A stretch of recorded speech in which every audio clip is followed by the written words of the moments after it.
Let's take a look at Titane. So we're coming into the sub. This is the only toilet available on a deep diving submersible.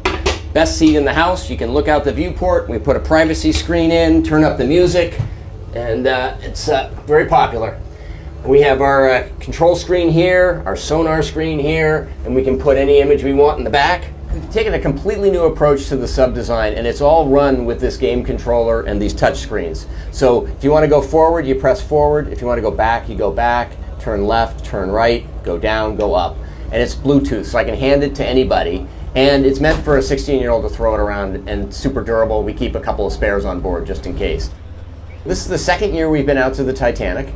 We went out in 5 8-day missions. We did about 10 dives to the wreck site of the Titanic, and we did an extra dive on an undiscovered reef that we found. Stockton Rush is the CEO of OceanGate, a company that offers dives to the Titanic in a one-of-a-kind carbon fiber submersible for $250,000 per person. An experimental submersible vessel that has not been approved or certified by any regulatory body and could result in physical injury, disability, emotional trauma, or death. Where do I sign? The sub has about as much room as a minivan. So this is not your grandfather's submersible. We only have one button, that's it. It should be like an elevator. You know, it shouldn't take a lot of skill. I couldn't help noticing how many pieces of this sub seemed improvised. We can use these off-the-shelf components. I got these from Camper World. We run the whole thing with this game controller. Come on! Slow down, it's just in front of us. Just we're in front of the anchor. Oh my gosh, here's the bow, guys. Yeah. You guys see it? Look at that though, how it just kind of emerges out. Yeah. That is it. That is otherworldly.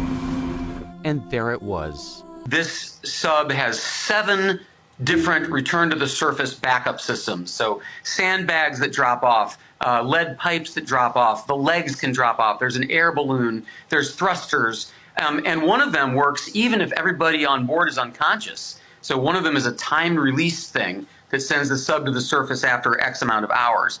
So maybe they're out there bobbing away, but remember they're bolted in from the outside. So they have no way to get out or get more air. This is not a thrill ride for tourists. It's much more. It is an 8-day, one-of-a-kind experience.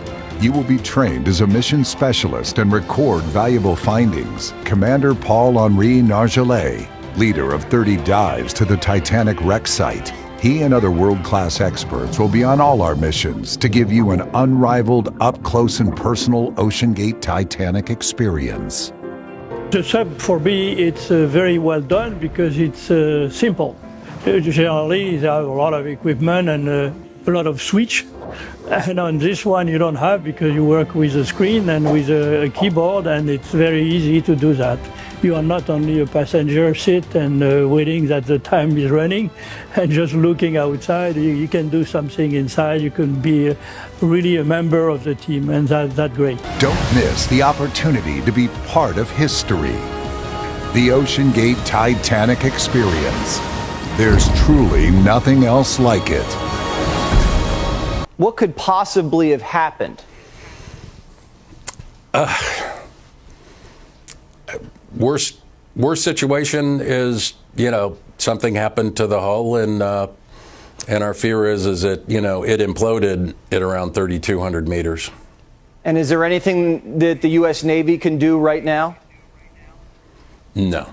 I mean, I don't see anything that can happen at this point. I mean, I'm trying to be, somewhat cautious and, don't want to basically be the naysayer of what's going on. But when you're talking 6,000 pounds per square inch, it is a dangerous environment. More people have been to outer space than to this depth of the ocean.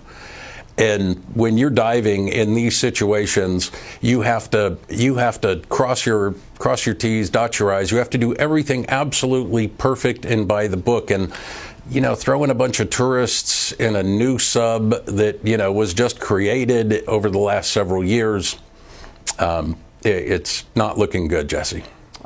He's a really interesting guy. He's a blue blood. He's a direct descendant of two signers of the Declaration of Independence. He has experience designing and flying airplanes. He wanted to be an astronaut. He has experience designing and building these submersibles. And he freely acknowledged that this is not, it's not an airline. It's not a Toyota. He would say, safety is a relative term. If you want to be completely safe, don't get out of bed. So to Stockton, risk is part of life. And if you want to do amazing things, you have to take risk in exchange.